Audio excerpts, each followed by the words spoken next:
eu posso gerar um peão isolado para fazer um ataque, por exemplo, na casa F7. E aí eu vou passar uns modelinhos para vocês agora, para gerar padrão, como esse padrão que nós vimos aí de como a gente deve fazer o D5, tá? Então vamos lá. Vou botar no modo training também. Sigamos, pessoal. Então, defesa ortodoxa. Quando o bispo sai, a gente toma, né, para poder ganhar um tempinho nele depois. Olha o peão isolado, olha o tempinho que está ganhando. E aí, ao invés de fazer aquela manobra que a gente estava habituado aqui, né, que o cara quer fazer, ele fez por B6. Então, ele ficou na frente do peão isolado, mas passando por B6. Ó, lembra que nós falamos que o peão de D4 dá segurança para E5, cavalo E5 era um ponto importante. Aí tenta tirar, faz a troca. Então, essa posição nós vamos tentar explorar lá, tá, gente? Nós não vamos fazer D5. Aí B6. Isso. Lance do mestre. O que vocês jogariam aqui? Bom, posições parecidas, né? A gente já viu que o bispo pode ficar nessa diagonal. A gente tinha visto bispo B3 e também bispo A2, era o mais comum. O cavalo C3, o cavalo F3 podendo ir para E5. E as torres a gente estava mais habituado em vê-las em D1 e E1.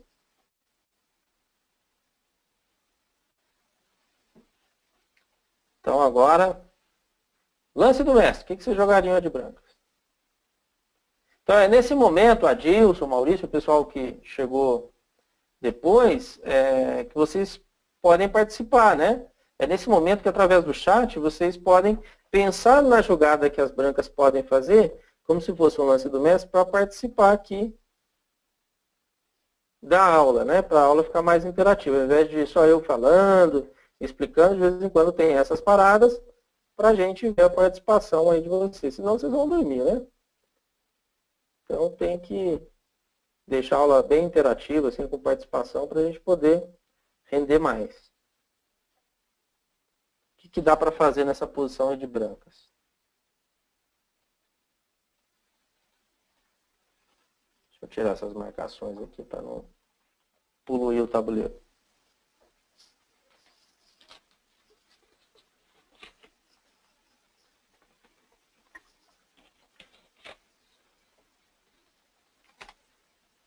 E essa posição aí tá Botvinnik, né? Tá o respeitado Botvinnik de brancas. Adalberto, por acaso, assim, você aprecia Botvinnik, o estilo dele? O xadrez posicional forte dele? A estratégia dele? Você gosta dele, não? O Adalberto está dizendo que sim, né? Ele está rindo. É que ele é muito fã do estilo do Botvinnik, está estudando Botvinnik até, né? Até como para montar padrão de jogo, para ter um espelho assim como jogador, né? Talvez até uma possibilidade de montar repertório com as mesmas aberturas que ele jogava, as defesas, né? E tem um livro muito bom, em 3 volumes, antigamente chamava Partidas Seletas. Nós estudamos quando fomos fazer o curso, aqui o Lázaro até participou, o curso de livros clássicos, esses 3 livros eles fizeram parte. Hoje chama Estratégia 1, 2 e 3, tem uma nova roupagem, mas é o mesmo, né? São as partidas dele divididas em 3 períodos e analisadas por ele. Ó, Maurício já está animado aqui. Boa, Maurício. Esse. Beleza. O Sten está dizendo para colocar o cavalo em B5. O Maurício já tomou lá em F7. Porque como o bispo saiu da diagonal, né? Ao tomar em F7, a gente ganha não só o peão de F7, mas o de E6. Então é como se fosse assim, ó. O cavalo vale 3 pontos. Se você pega o peão de F7 mais o peão de E6, você já tem 2 pontos para compensar. Ah, mas está faltando um ponto ainda, né? 3 peões valem um cavalo, mas 2 não. É que a exposição do rei, né, e a pressão que vai fazer o branco depois, valeria então. Muitas vezes acontece isso. Parte daquilo que você está negociando entra em material, que parte daquilo que você está negociando entra em vantagem posicional, né? Então, nem sempre a gente faz uma troca baseado só em material. Muitas vezes a gente faz uma troca baseada em uma parte material e em outra parte de boa posição das peças. Já que o objetivo no xadrez não é ganhar material, né? Isso é só um meio para ganhar a partida. O objetivo, né, seria cercar o rei. Quanto mais próximo desse rei, quando as peças estiverem mais ativas, né, mais aptas a chegar até esse rei, está valendo também, né? Então, ó, jogou F3 primeiro, que tem a possibilidade de jogar aqui, né, o cavalo E4, torre C8, e agora ele foi. Então, o cavalo toma F7, é o padrão que nós estamos estudando. Então, o cavalo toma F7 é o novo padrão. O padrão anterior era trabalhar para fazer D5. Toda vez que está com o peão isolado, eu tenho a possibilidade de fazer D5. Nós vimos 4 partidas com esse modelo. 3 partidas onde o branco simplesmente jogou D5 e trocou as peças e ficou com o jogo mais ativo, apesar de estrutura de peões iguais. Só que uma quarta partida, foi essa que eu mostrei do Matsura, o peão foi sacrificado. Então, muitas vezes eu jogo D5 para abrir linhas e não vou ter como recuperar aquele peão. E agora nós estamos vendo o sacrifício temático em F7, exatamente pela atividade das peças, né? Então, de cara agora eu já poderia ter torre e 2 peões contra bispo e cavalo, né? Mas a ideia, por isso o F3 é bom, que eu posso jogar cavalo E4 agora. Então, o bispo D5, o cavalo D5, o que a gente quer? Exatamente fechar a diagonal, né?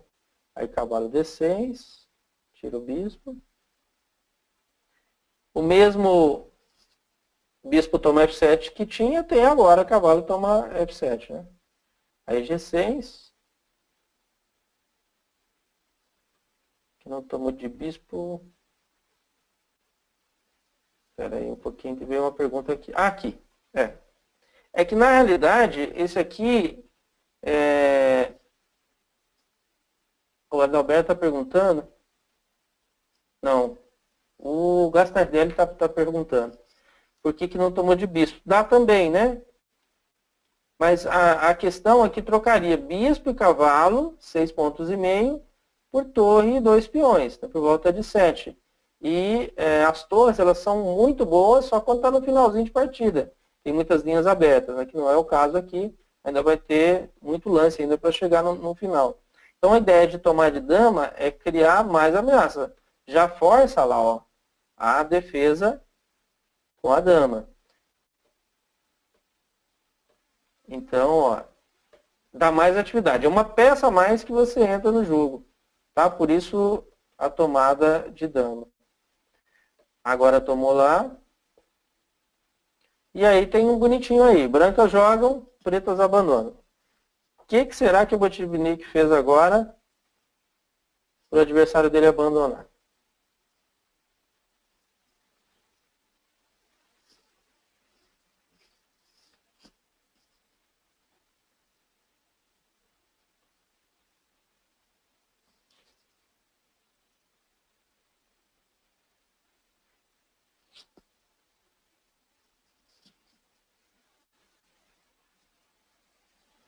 Então, é o famoso lance do mestre aqui que nós vamos jogar. É uma característica comum ao jogo do Botvinnik a seguinte sequência. Ele consegue, através de um jogo posicional melhor, deixar o adversário, digamos assim, nas cordas. Imagina o boxe, por exemplo. O cara está ali, você está batendo nele e tal. De repente, como você vai espremendo o cara, ou seja, estrategicamente, posicionalmente, você está melhor, você tem mais facilidade para manusear suas peças. E dessa posição melhor, surge uma cravada, surge uma peça sobrecarregada, surge uma peça isolada. Então, é como se o cara trabalhasse inicialmente a estratégia para poder chegar numa posição tática ganhadora. Então, a tática para o Botvinnik só acontece depois de uma estratégia bem conduzida, ou com um erro grave do adversário, né? Então, é uma característica, quando a gente pega as partidas seletas, lá, a estratégia 1, 2 e 3 do Botvinnik, é muito comum a gente ver esse padrão do jogo dele. Esse prêmio é muito parecido ao jogo do Karpov.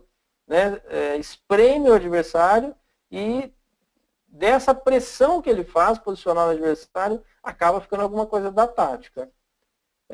Adalberto disse bispo toma D5, que creio que seja bom, com certeza é bom, mas tem que é uma pedrada assim, que o cara já desmonta. Sabe aquela porretada que você dá no adversário e ele cai? Pois é, o que tem aí agora.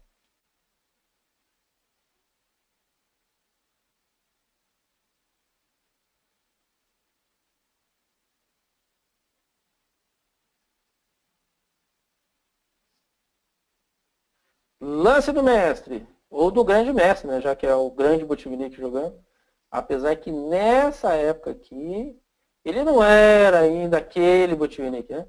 Esse é 1930, ele se torna tricampeão mundial, mas a primeira vez é ainda em 1948.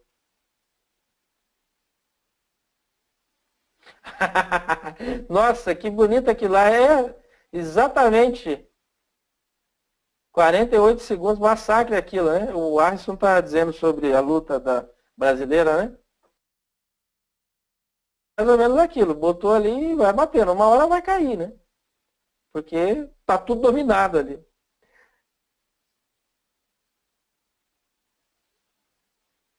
Não? Ninguém achou? Bispo D5 tá bom, né? Bispo D5 parece legal, mas tem mais forte. Isso, Adalberto achou aí. Adalberto achando que você não está trabalhando, não, seu moço. Você está estudando xadrez o dia todo. Está fingindo que vai lá para o trabalho, pega ali o notebook, o livrinho, está ficando escondido o dia todo jogando xadrez. Não é possível. O cara está achando tudo. O Arson acha que é bispo toma D5 também. O Adalberto também achava que era bispo toma D5. Depois ele mudou. Ele encontrou algo melhor. Deve ter algo melhor aí, acho. Apesar de bispo D5, possível, né?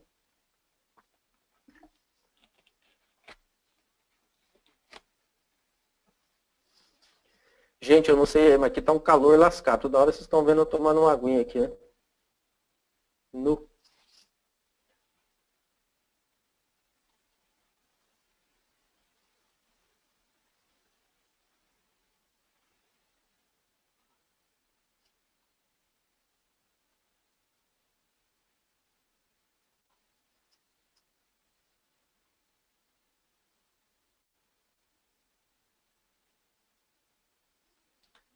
Dama D6, sugeriu o Lázaro. Ah, o Arson achou ali. Beleza. Aí tá vendo, Arson, é o mesmo processo. O Adalberto também pensou no bispo D5. Quando a gente espreme mais o aluno, aí ele vai e acha o lance. Gente, o Botvinnik fez esse aqui, ó, que é uma pedrada tática enorme. Acabou. Passa amanhã, não tem jeito. Já foi. Já era aqui. Dama toma, olha que lindo esse lance. E se por acaso o cara tomar de cavalo, não toma de bispo aqui não. O cara toma aqui, é mole. Ah, mas aí eu defendo aqui.